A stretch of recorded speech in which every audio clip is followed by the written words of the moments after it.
Hello everyone, good morning. কেমন আছো সবাই?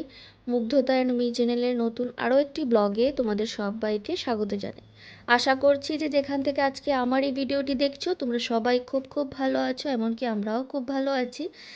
আর আজকে হচ্ছে গিয়ে বুধবার, ঘড়িতে বাজে সকাল ওই 9টা মতো। তবে চলো আজকের ব্লগটা আমি এখান থেকে শুরু করলাম তোমাদের সবাইকে সঙ্গে নিয়ে। আশা করছি তোমাদের একটু হলেও ভালো লাগবে। এখন যেহেতু মামার স্কুল নেই, তো আমি আজ কদিন থেকেই না একটু দেরিতে উঠছি সকালে ঘুম থেকে। দেরিতে বলতে ওই ধরো 7টা থেকে 7:30। তো এই টাইমটাই আমার কাছে অনেকটাই লেট আর কি। তো যাই হোক, সকালে ঘুম থেকে উঠে না সমস্ত কাজ বাজ শেষ, আর এখন আমি চলে এসেছি রান্নাঘরে। আর আজকের ব্লগটা আমি রান্নাঘর থেকেই শুরু করলাম। সবার প্রথমে দেখলে আমি একটা সুজির প্যাকেট কেটে ঢালছিলাম, তো আজকে ভাবলাম আমি একটু ঝাল সুজি বানাবো। তো ওদিকে আমি সুজিটাকে একটু হালকা রোস্ট করতে দিয়েছি, মানে ভাজতে দিয়েছি আর কি। তারপর দেখো, গতকাল রাতে না আমি পুঁই শাকগুলো কেটে রেখেছিলাম, পুঁইয়ের ডগা। তো তার সঙ্গে কুমড়ো ছিল আর আলু ছিল। তো আজকে আমি ভাবছি পুঁই শাক রান্না করব, সেটা হচ্ছে চিংড়ি মাছ দিয়ে। তো ভাবলাম যে এখন আমি পুঁই শাকটাকে ধুয়ে রেখে দিই, আর ওদিকে না আমার সুজিটা আমি ভাজতে বসিয়েছি। মাম্মাম আর ওর পাপা এখনও ঘুম থেকে উঠেনি, ওরা কিন্তু এখনও ঘুমিয়ে আছে। আর আজকে আমি খুব সকাল সকাল আজকে মানে দুপুরে রান্নাটা আমি বসিয়ে দেবো ভাবছি। তো যাই হোক, দেখো এখানে আমি ঝাল সুজি করছি। সবার আগে দিয়ে দিলাম আমি একটু পেঁয়াজ কুচিয়ে, তারপর শুকনো লঙ্কা, তারপর একটু সর্ষে ফোড়নও দিয়েছিলাম, তারপর গাজর, আলু আর একটু টমেটো দিয়েছি, দিয়ে সব কিছু মানে নুন হলুদ দিয়ে ভেজে। আর এখন আমি দিয়ে দিলাম ভেজে রাখা, হালকা একটু শুধু আমি গরম করেছিলাম সুজিটা, তো ভেজে রাখা সেই সুজিটা আমি দিয়ে দিলাম, দিয়ে একটু জল দিয়ে কিন্তু ঢাকা দিয়ে রেখে দেবো। আর এইদিকে আমি বসিয়ে দিলাম চিংড়ি মাছ ভাজা, আর এগুলো কিন্তু বাগদা চিংড়ি। আর এই চিংড়িগুলো খেতে না ভীষণই কিন্তু ভালো লাগে। তো ভাবলাম যে চিংড়ি মাছগুলো ভেজে নিই, আর এই তেলেই কিন্তু আমি পুঁই শাকটা বসিয়ে দেবো। আজকে জানো তো বন্ধুরা, আমি টার্গেট নিয়েছি যে সকাল 10টা থেকে 10:30টার ভেতরে কিন্তু আজকে আমি রান্নাটা মানে শেষ করব। না হলে না অনেকটাই লেট হয়ে যাচ্ছে, আর আজকাল আমি মানে খুব দেরিতে ঘুম থেকে উঠছি। আর কাজ বাজে মানে আমার শেষই হচ্ছে না, আর সব কিছু কাজ বাজ শেষ করে না স্নান পুজো সারতে না অনেকটাই লেট হয়ে যাচ্ছে। তার জন্য আজকে ভাবলাম যে আজকে আমি একটু তাড়াতাড়ি কিন্তু রান্নাগুলো ঝটাঝট আমি করে শেষ করব। তো মাম্মাম এখনও ঘুম থেকে ওঠেনি, তো ও ওঠার আগে আগেই কিন্তু আমাকে রান্নাটা শেষ করতে হবে। কারণ আজকে খুব একটা বেশি যে রান্না করব সেটাও না। আর ওই তো মানে চিংড়ি মাছ যেই তেলে আমি ভেজেছিলাম ওই তেলেই কিন্তু আমি 5 ফোড়নে দিয়ে দিলাম, আর এখন আমি পুঁই শাকটাও কিন্তু দিয়ে দিচ্ছি। আর পুঁই শাকের তরকারিতে একটু যদি কুমড়ো না হয়, আলু না হয়, তাহলে কিন্তু একদমই ভালো লাগে না। আর আমার হাজব্যান্ড যখনই পুঁই শাক আনে তার সঙ্গে কিন্তু এক টুকরো কিন্তু কুমড়ো আনবেই। জানে আমি পুঁই শাকে একটু কুমড়ো দিয়ে খেতে ভীষণ পছন্দ করি।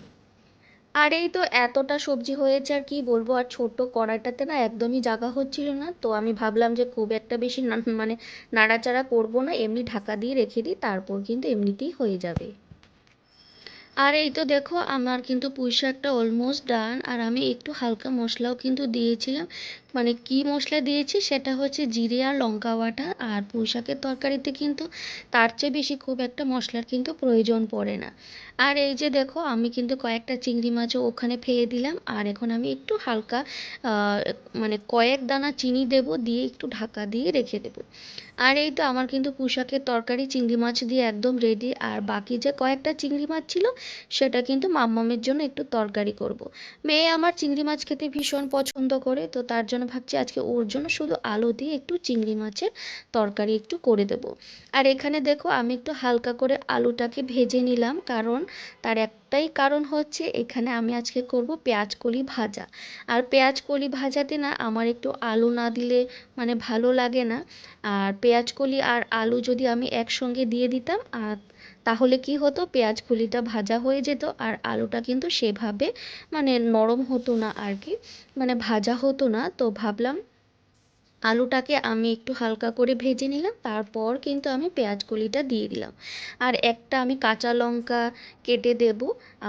তো বাস আমার কিন্তু পেঁয়াজ কলি ভাজাটা একদম হয়ে গেছে। আর এই দেখো এখানে হচ্ছে আমার পুঁই শাকের তরকারি চিংড়ি মাছ দিয়ে। দেখতে কেমন হলো অবশ্যই কিন্তু আমাকে জানিও। আর তার সঙ্গে হচ্ছে চিংড়ি মাছের তরকারি, যেটা মামামের জন্য করেছি শুধু। মেয়ে আমার চিংড়ি মাছকে ভাবে ওটা চিকেন, জানো তো।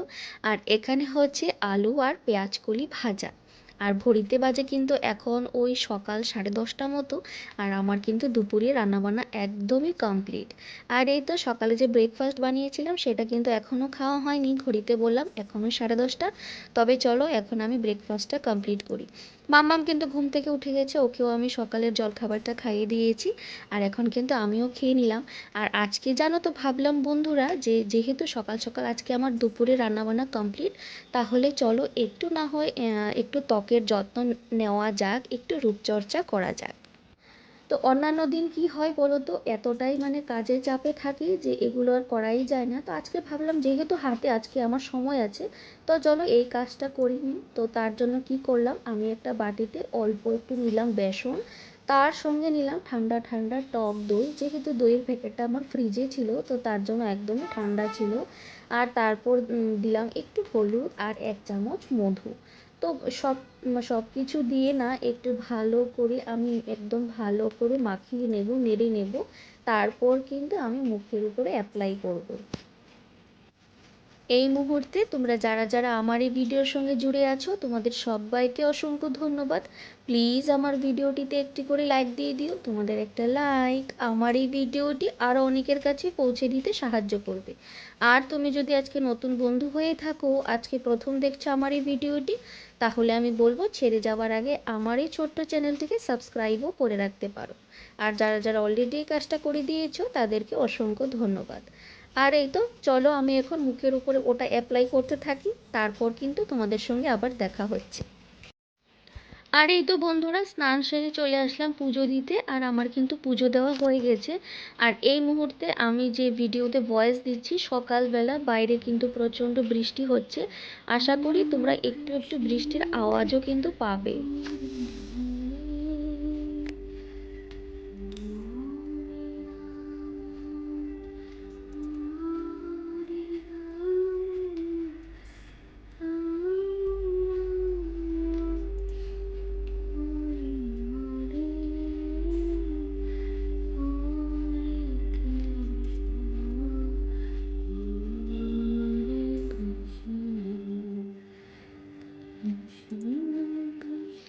ঘড়িতে এখন ওই সন্ধে 6টা মতো। আর আজকাল দেখছি যে আধ ঘন্টা 45 মিনিট আগেই সন্ধেটা হয়ে যাচ্ছে, কেন জানি না। তো আমি এখানে সন্ধেবাতিটা দেখাচ্ছি, আর মামাম এখনও ঘুম থেকে উঠিনি, মামামকে ঘুম থেকে তুলতে হবে। হাজব্যান্ড তো অফিসে, আর এখন শুধু বাড়িতে আমি আর আমার মেয়ে। চলো সন্ধেবাতিটা দিয়ে নিই, আর তোমাদের সঙ্গে আমি একটা জিনিস শেয়ার করছি। আমাদের তো পুজোর শপিং জামা কাপড় সব কিছুই দেখলে, তো কেননা আমি আমার ঠাকুরের জন্য কি মানে নতুন কাপড় কিনলাম সেটাই ভাবলাম আজকে আমি তোমাদের সঙ্গে শেয়ার করব। এই যে একটা কাপড় দেখতে পাচ্ছ, সেটা আমি ঠাকুরের জন্য কিনেছি, মানে আমার ঠাকুরের আসনে সেই কাপড়টা আমি পেতে দেব আর কি পুজোর সময়। তো ভাবলাম যে আগামীকাল তো বৃহস্পতিবার, তো আগামীকাল কিন্তু আমি এই কাপড়টা নতুন কাপড়টা পেতে তারপর কিন্তু আবার ঠাকুরগুলোকে ভালো করে আবার উপরে তুলে দেব। তো চলো আজকের মতন ভিডিওটা আমি এখানেই শেষ করছি, আবার আসবো নতুন কোনো ভিডিওর সঙ্গে। ততক্ষণের জন্য সবাইকে টাটা বাই।